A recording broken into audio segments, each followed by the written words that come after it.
Hello everyone. Cat की preparation करते वक्त जो सबसे बड़ी प्रॉब्लम हमारे सामने आती है वो आती है एलआरडीआई की। बिकॉज मैथमेटिक्स के बारे में हम लोग पहले से जानते हैं, हमने पढ़ा हुआ है मैथमेटिक्स को। वर्बल एबिलिटी भी हम लोगों ने अपने स्कूल डेज में, कॉलेज डेज में पढ़ी है, लेकिन एलआरडीआई एक ऐसा एरिया है जिसके बारे में हमें ज़्यादा इन्फॉर्मेशन नहीं। So we studied for the first time while preparing for CAT, तो बहुत अच्छे से पता नहीं चलता कि किस तरीके से प्रिपेयर किया जाए। Even if you talk to your mentors, ठीक है, आप अपने टीचर से बात करें, मेंटोर से बात करें, तो वो भी आपको यही बताएंगे एलआरडीआई का कोई प्रिस्क्राइब्ड सिलेबस नहीं होता, सेट्स को करने का कोई एक स्पेसिफिक तरीका नहीं होता, कोई शॉर्टकट्स नहीं होते, कोई फॉर्मूलाज नहीं होते। It's all about logic. आपको अपना धीरे धीरे लॉजिक को डेवलप करना है और उसी के थ्रू इन क्वेश्चंस को आंसर करना होता है। सो हम लोग बहुत सारी प्रैक्टिस करते हैं, प्रैक्टिस के थ्रू जानने की कोशिश करते हैं कि किस तरीके से क्वेश्चन सॉल्व किए जाते हैं, और धीरे धीरे करके एक आइडिया लगता है। उसके बावजूद not many students have been successful in answering those questions और scoring very well in LRDI. तो क्या कुछ और इसमें ऐसा किया जा सकता है? तो आज मैं एक ऐसी चीज के बारे में बात कर रहा हूं जिसके बारे में नॉर्मली आपने नहीं सुना होगा, कोई और वीडियो आपने शायद नहीं देखा होगा। That is the perspective of an LRDI set creator. जो क्वेश्चन सेटर है वो कैसे क्वेश्चंस बनाते वक्त क्या क्या सोचता है, तो अगर उसका आपको एक बार आइडिया लग जाएगा तो पॉसिबली आपके लिए बहुत आसान हो जाएगा उन चीजों को अवॉइड करना जो वो चाहता है कि आप गलतियां करें, और उन्हीं चीजों पे सीधा सीधा पहुंचना जहां वो चाहता है आप पहुंचे। तो चीजें बड़ी आसान हो जाएंगी। सो आई एम सरल नर्शियर and I would be talking about this topic today because I have been creating this content for a very long time now. I have been teaching CAT for last 22 years और तकरीबन पिछले 14-15 सालों से, rather more than that, 16 years exactly, 16 years से I have been creating these LRDI sets and quantitative ability questions for CAT exam and the other management exams as well. तो मैं जब अब बनाता हूं तो I have a fair idea about this कि क्या कैट चेक करता है, और एग्जैक्टली उसी तरह के सेट्स हम लोग क्रिएट करते हैं। इवन एट अनअकैडमी जो आप मॉक्स में एलआरडीआई सेट देखते हैं उसमें से काफी सारे सेट जो हैं many times they are created by me. So आज मैं इसी के बारे में आपसे डिस्कस करने वाला हूं कि जब मैं कोई सेट क्रिएट करता हूं या जब मैं ट्रेनिंग लेता हूं टीचर्स की, उनको बताता हूं कि आपको किस तरीके से सेट क्रिएट करना चाहिए। So what are the things that we take care of, ठीक है, what are the things that we keep in mind while creating a set, वो सब मैं आपसे आज डिस्कस करूंगा। So let's straight away come to the point. The first thing, सबसे पहली चीज हमारे दिमाग में ये आती है कोई भी सेट स्टार्ट करने से पहले। पहली चीज ऑफ कोर्स ये कि मैं किस टॉपिक पे सेट बनाऊं। मैं सेट थ्योरी का सेट बनाना चाहता हूं, या मैं गेम्स ऑफ टूर्नामेंट्स का बनाना चाहता हूं, या मैं किसी और टॉपिक का बनाना चाहता हूं। एक रफ आइडिया मैं सबसे पहले उसका लगाता हूं कि मुझे कैसा सेट बनाना है। सो कोई भी आपके दिमाग में आइडिया आ सकता है। तो फिलहाल if I am talking to you, so possibly I can talk about the number of students in CAT. I can talk about, let's say, मान लीजिए मैं अभी मेट्रो से अगर आया हूं तो हाँ, मेट्रो के बारे में मैं सोच सकता हूं। मेट्रो का कैसा मैप होता है, कितने स्टेशन होते हैं, कितनी हम लोग वहां पे टिकट्स होती हैं, अलग अलग अमाउंट्स की टिकट्स होती हैं अकॉर्डिंग टू द किलोमीटर्स। तो अलग अलग पैरामीटर्स जुड़ते चले जाते हैं और आपका सेट डिफिकल्ट बनता चला जाता है। सिमिलरली जब मैं कैट स्टूडेंट्स की बात कर रहा हूं तो अच्छा, उसमें बॉयज कितने हो सकते हैं, गर्ल्स कितने हो सकते हैं, परसेंटाइल कैसे आता है, परसेंटाइल में से कितने बच्चे किस टॉप कॉलेज में जाते हैं, accordingly I can create a set, right. तो ऐसे बहुत सारे तरीके हैं जिसके थ्रू हम लोग बनाते हैं। तो सबसे पहला हमारे दिमाग में आता है उसके अंदर I want it to be logic driven और I want it to be mathematics driven. जैसे कुछ हमारे पास क्वेश्चन, जैसे आपने डीआई प्राइमरली देखा होगा, क्वांट बेस्ड रीजनिंग देखा होगा, रीजनिंग बेस्ड डीआई देखा होगा, जिसके अंदर हम लोग काफी बार क्या करते हैं, हम लोग मैथमेटिक्स के कॉन्सेप्ट को भी यूज करते हैं। तो एवरेजेस मैंने डाल दिया, कहीं मैंने सोचा कि चलो अब की बार अलजेब्रा पे कुछ नया बनाने की सोचते हैं, तो एक ऐसा सेट बनाया जिसमें लीनियर इक्वेशंस का यूज हो रहा है, एक ऐसा सेट बनाया जिसमें पॉसिबली ग्राफ्स का यूज हो रहा है। तो वो कैसे यूज करूं so that I merge it with the logical bent of it, ठीक है। तो उसके साथ मर्ज करके कैसे बनाया जाए, वो सारी चीजों के बारे में सबसे हमारा पहला ख्याल आता है। एज अ स्टूडेंट शायद उसको इस बात से बहुत ज्यादा मतलब नहीं रहता होगा कि आपने क्या सोच के ये पहली चीज डिसाइड करी, because the moment you get into the set आपको समझ में आ जाएगा कि ठीक है लॉजिक का सेट है या इसमें मैथ यूज हो रहा है, that you would understand. But there is a very important and brilliant announcement for all of you कि फिलहाल अनअकैडमी आपको दे रहा है flat 60% off on the subscription, जिसमें आपको कैट अश्योर भी मिलता है, and after the discount you get it out only 14,499। Yes, आपका कैट का प्रिपरेशन, ओमेट्स का प्रिपरेशन और कैट के बाद का प्रिपरेशन, जिसमें सब इंक्लूडेड है। आपके mock test, sectional test, topic test, सभी क्लासेस, सभी टीचर्स की, कोई भी बैच आप अटेंड कर सकते हैं। This all you get at this low price, right. ये ऑफर अभी हमने 30th ऑफ जून तक एक्सटेंड करा है, तो इसका अभी आपको फायदा उठा लेना चाहिए मेरे ख्याल से। There is another important information, केवल 6 महीने बचे हैं आपके लिए कैट एग्जाम के, रादर 6 महीने भी पूरे नहीं बचे हैं। तो ये बहुत बड़ा मौका है, जो लोग पहले से प्रिपेयर कर रहे हैं, अपना मॉक देके पता लगाइए आप कहां स्टैंड करते हैं। तो AIMT हमारा हो रहा है, which is absolutely for free on 28th of June. All of you can write this exam, so do not forget to appear for this all India mock test, जिसमें पूरे इंडिया से सभी स्टूडेंट्स अपीयर करते हैं। तो appear करके आपको भी पता लगेगा वेयर डू यू स्टैंड, आप कैसा कर रहे हैं, कैसा नहीं कर रहे हैं। Not only that, you can also win rewards, right? The top 200 people are going to win rewards, so do appear for this test as well for your benefit. Our CAT 2027 foundation batch has also started, right? तो 2027 की जो बच्चे preparation करना चाहते हैं उनकी तैयारी इसी वक्त से शुरू हो जाती है। ये बैच हमारा अब लाइव है। In this batch of course everything would be covered, whatever is required for the CAT exam, for your preparation. Not only that, एक हमारा कैट 2026 का midnight sharpening batch has also started. I am sure you all know about this. In this batch what we are going to do, ये पहले जैसे batches के जैसा नहीं है, it's a completely new batch with a new idea, जिसमें हम लोग सारा सिलेबस कवर कराते हैं एट ए फास्ट पेस। आपको बेसिक्स अगर आते हैं तो आपके लिए ही ये बैच है। More focus would be given on your practice, less focus would be given on the classes. जहां बैठ के टीचर सॉल्व कराएं, वहां पे आपको केवल कॉन्सेप्ट कराया जाएगा, क्वेश्चंस कुछ बताए जाएंगे कैसे करना है, उसके बाद आपको क्वेश्चंस बहुत सारे दिए जाएंगे करने के लिए, फिर डिस्कशन किया जाएगा। That is the right way of preparing for CAT, ठीक है। तो अगर आप क्राउड से हटके और अगर आप जेन्युइन प्रिपरेशन करना चाहते हैं, जहां पे ये नहीं कि आप सिर्फ अपने कंफर्ट एरिया में रहे, वो करें जो जरूरी है, so join this midnight sharpening batch. We have recently started this. तो अगर आप इसकी क्लासेस अटेंड करेंगे, you will get an idea that what is this batch all about. These are all the results that we have produced in the previous years, guys. That's all from my side. Thank you very much. When I come to this second point, this is where a student should know that what do we do? How do you deduce a statement? Logical reasoning के अंदर या data interpretation के अंदर the most important part is कि आप statements को deduce कैसे करते हैं। और ज्यादातर पेपर सेटर्स उन स्टेटमेंट्स को कोशिश करते हैं थोड़ा सा ट्विस्ट करके बनाने की। जो बात मैं सीधी कह सकता हूं, सीधा ना कह के उसका अगर हल्का सा घुमाव दे दूं, ताकि बच्चे को महसूस हो कि वो क्या गलती कर रहा है। और बहुत कॉमन मिस्टेक्स ऐसे में आपकी हो सकती हैं। मैं एक आपको एग्जांपल देता हूं इसका। कैट में एक बार बहुत पहले एक सेट आया जिसमें उन्होंने कुछ डेटा दिया और उन्होंने बोला कि कुछ नंबर्स हैं, इन नंबर्स को आप नॉन इंक्रीजिंग ऑर्डर में लगाइए या नॉन डिक्रीजिंग। अब मैं नॉन इंक्रीजिंग ऑर्डर अगर कह रहा हूं, क्या मैं नॉन इंक्रीजिंग को डिक्रीजिंग नहीं कह सकता था? At that very moment when a student hertz it for the first time, तो उसको लगेगा अरे यार मैं क्या नॉन इंक्रीजिंग को डिक्रीजिंग बोल सकता हूं? यानी ये तो मैंने वर्ड पहली बार सुना है। पॉसिबली अभी आप जो देख रहे हैं आपके लिए हो सकता है बिल्कुल नया वर्ड हो, कि मैंने तो इनमें कोई फर्क ही नहीं देखा। I give you an example of this. Let us say I am writing some numbers over here. The numbers are say 5, 3, 2, 1 and let's say 0. I can say these numbers are in non-increasing order. I can also say they are in decreasing order. Non-increasing और decreasing एक ही बात है यहां पर। लेकिन if I write the numbers as 5, 3, 3, 2, 1 and 1, अब ये numbers decreasing order में नहीं है, क्योंकि 3 से 3 डिक्रीज नहीं हो रहा, 1 से 1 डिक्रीज नहीं हो रहा। लेकिन ये नॉन इंक्रीजिंग जरूर है, क्योंकि कहीं पर भी आपको इंक्रीज होता हुआ नजर नहीं आ रहा।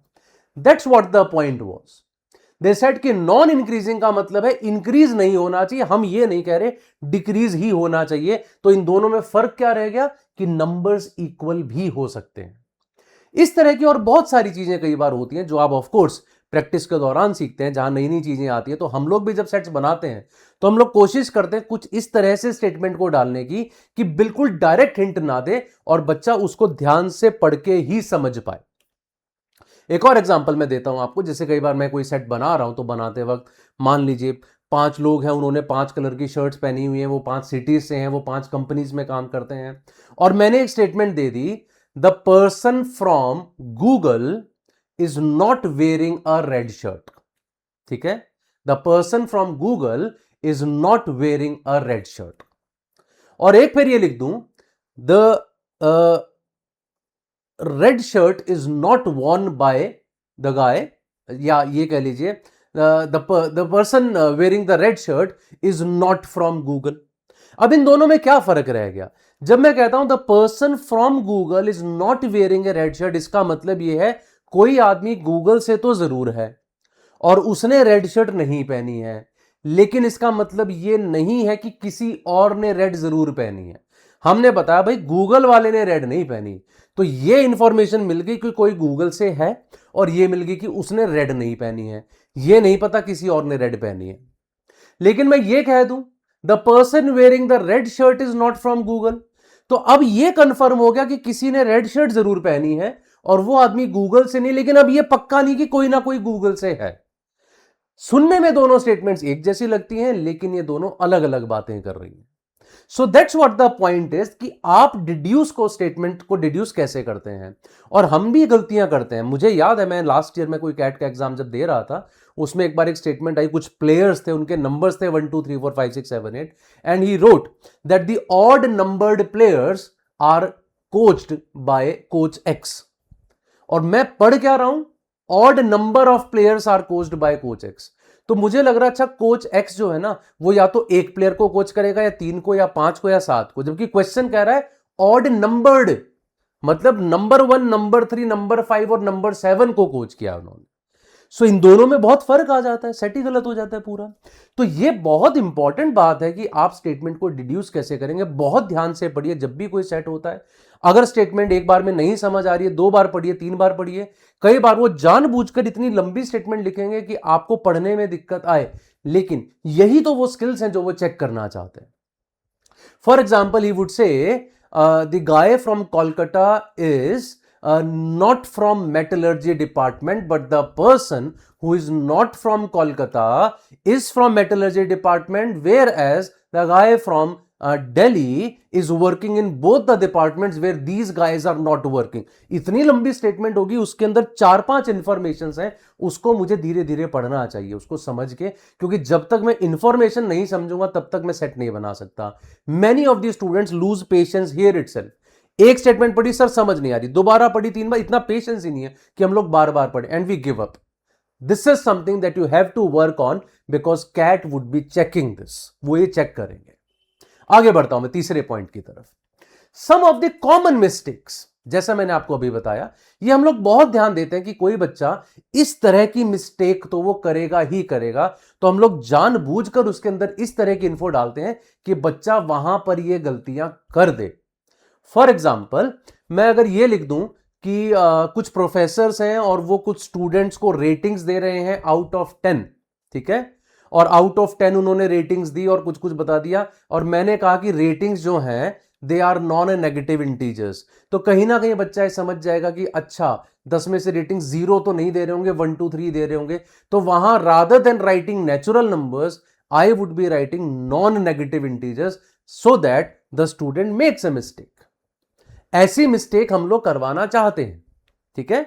Similarly I would say, late us से that A and B gave 2 statements, one of them is truth and the other one is false.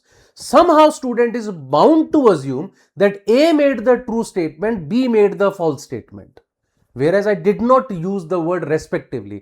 I would deliberately not write that, ठीक है। एक और एग्जांपल मैं देता हूं। कैट का एक क्वेश्चन आया था कुछ साल पहले, जिसमें उसने कहा कुछ कैंडीज हैं, कुछ बिस्किट्स हैं, कुछ सेवरीज हैं, उनको अरेंज किया है एक लाइन के अंदर, और एक टाइप की चीजें इकट्ठी रखी हुई हैं, तो उसने बोल दिया all the biscuits and candies come before the savouries.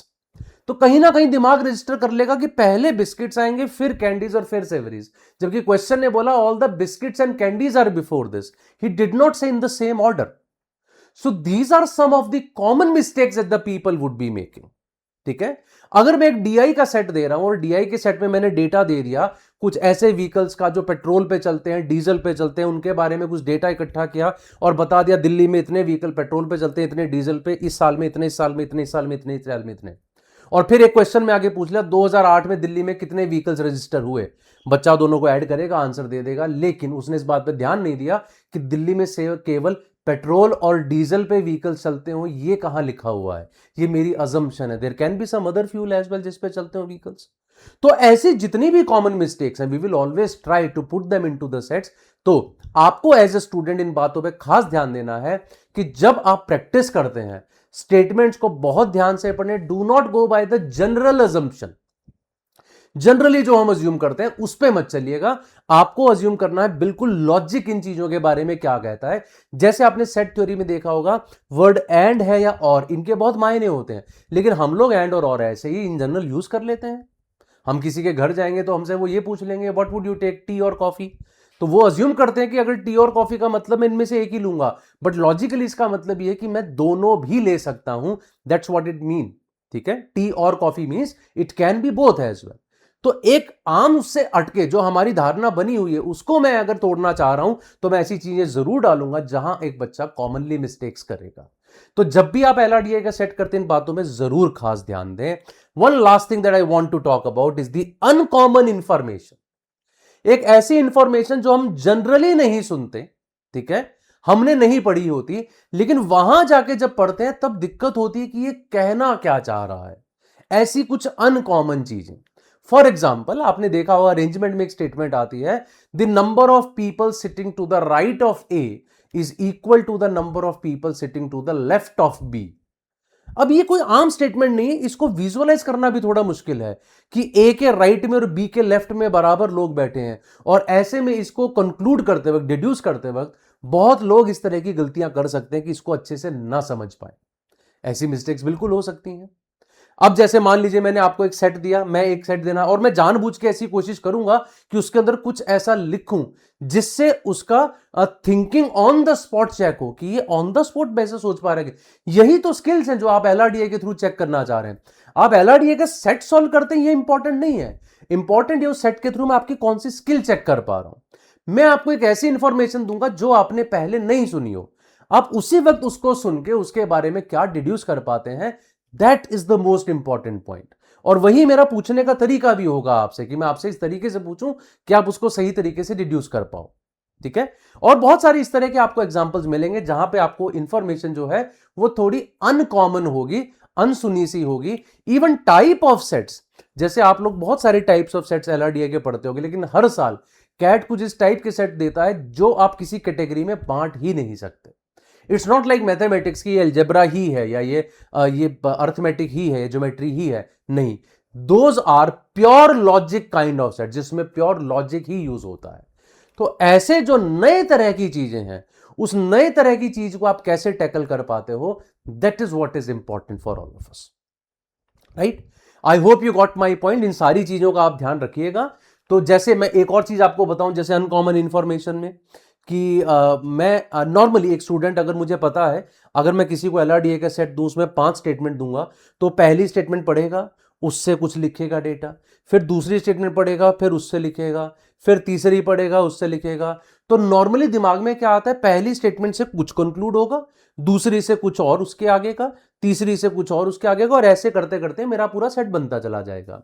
लेकिन अगर मैं पहली स्टेटमेंट 5th नंबर पे दे दूं, सेकंड स्टेटमेंट 3rd पे दे दूं, थर्ड स्टेटमेंट 4th पे दे दूं, फोर्थ स्टेटमेंट 1st पे, मतलब उनको जंबल अप करके दे दूं, तो उसके लिए बड़ा यही आसान सा सेट बड़ा मुश्किल हो जाएगा। Because you have to figure out कि मैं पहले कौन सी स्टेटमेंट यूज करूं, उससे दूसरी कौन सी फिर अरेंज होगी, उससे फिर तीसरी कौन सी अरेंज होगी, and that will take time. ठीक है, तो ये एक नए तरह का सेट हो गया फिर आपके लिए। अब आपने मान लीजिए क्लास में कोई चीज पढ़ी है, आपको क्लास में हम लोगों ने पढ़ाया लेटर से, मैं आपको पढ़ाता हूं क्लास के अंदर कि देखो जैसे गेम्स एंड टूर्नामेंट्स का कोई क्वेश्चन है, ठीक है, मैं फुटबॉल का मैच का कोई आपको बता रहा हूं, और मैंने कह दिया जब भी कोई टीम जीतती है उसको 3 पॉइंट्स मिलते हैं, ड्रॉ होता है दोनों को 1-1 पॉइंट मिलता है, कोई टीम हारती है तो उसको 0 पॉइंट्स मिलते हैं। वो उसमें थोड़ा सा ट्विस्ट डाल देंगे। ठीक है, अगर कोई टीम जीतेगी तो उसको मिलेंगे मान लीजिए 4 पॉइंट्स, लेकिन हारने वाली टीम को भी 2 पॉइंट्स मिलेंगे। अब ये तो हमने सोचा ही नहीं था, हमें तो लगता जब जीतती है उसी को मिलता, हारने वाली को मिलती ही नहीं है। ठीक है, और फिर दे दिया जब भी उनके बीच में ड्रॉ होगा तो उन दोनों को मिलेंगे 3-3 पॉइंट्स ईच। अब यहां पे वो ये बताना चाह रहा है कि हर मैच में पॉइंट 6 ही डिस्ट्रीब्यूट होंगे, जीतने वाले को 4, हारने वाले को 2, तो 6 गए, या फिर दोनों को 3-3 तो भी 6 गए। अब ये कंक्लूजन निकालना, this in itself is a winning point of that set. आप ये समझ जाओगे तो बहुत सारी चीजें हो सकता है वो सेट आपको इसी पे भेज दे। तो वो कौन सी स्किल चेक कर रहा है, किस तरीके से चेक कर रहा है, उसको देखने के लिए आपको ध्यान देना है कि इन सेट्स में बनाने वाला क्या सोच रहा होगा, किस तरह की कॉमन मिस्टेक्स मुझसे कराना चाह रहा होगा, किस तरह की अनकॉमन इंफॉर्मेशन उसने दी है, क्या मेरे पे आराम से डिड्यूस कर पा रहा हूं स्टेटमेंट को, या मुझे बार बार पढ़ना चाहिए उसको अच्छे से, क्योंकि it's all a game of deductions. आप अच्छे से डिड्यूस कर पाएंगे, your job is done. That's all that I wanted to talk about. Apart from that, एक छोटी सी और इंफॉर्मेशन है, we are starting a midnight sharpening batch. अभी क्योंकि हम लोग जून एंड पे बैठे हुए हैं तो यहां से कैट बहुत नजदीक है, इस टाइम में हम लोग कैसे प्रिपेयर कर सकते हैं उसके लिए हम लोगों ने क्या किया है, we have started a completely new type of batch जो आपको कहीं और देखने को नहीं मिलेगा, इवन इन द इंडस्ट्री। तो इसमें क्या करते हैं हम लोग, we are doing everything, but we are doing it in a very concise way so that you do not spend too much of time on classes, you spend more time on your practice. We have taken some free classes. The first class for this batch are free. ठीक है, एक class already हो चुकी है, एक class आज होने वाली, एक क्लास आगे जाके होने वाली। ये सारी क्लासेस आपको अनअकैडमी कैट के चैनल पे मिलेगी, आप वहां जाके अटेंड कर सकते हैं। And you can join Unacademy for this batch as well. We are going to do the complete course in this batch and in a way so that you do not have to spend too much of time on classes. लेकिन हाँ, इसकी basic requirement है, आपके basics in place होने चाहिए तब कीजिएगा, because we are not going to do the ultra basics in these batches. Will just talk about the basic things and will focus more on practice. So join us in this batch. If you like this video, do press the like button as well. और अगर आप किसी और topic में मुझसे चाहते हैं video बनाना तो आप कमेंट्स में जरूर डालिएगा, I would definitely do that. That's all from my side guys, thank you very much, have a good day.